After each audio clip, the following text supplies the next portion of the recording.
ત્યાં પહોંચીને તેણે એક દુકાન પર જોઈને ભિક્ષા માંગી.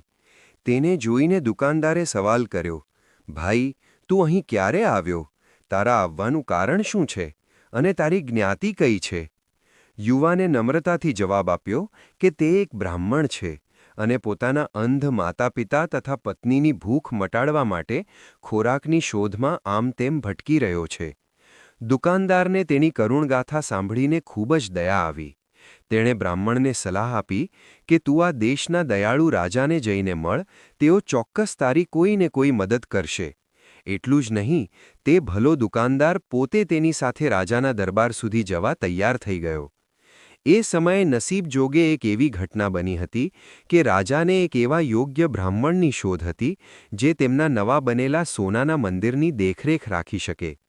આ સોનાનું મંદિર રાજાએ હમણાં જ તૈયાર કરાવ્યું હતું. જ્યારે રાજાને ખબર પડી કે આ બ્રાહ્મણ ખૂબ જ ભલો અને પ્રમાણિક છે, ત્યારે તેઓ તેને જોઈને અત્યંત પ્રસન્ન થયા.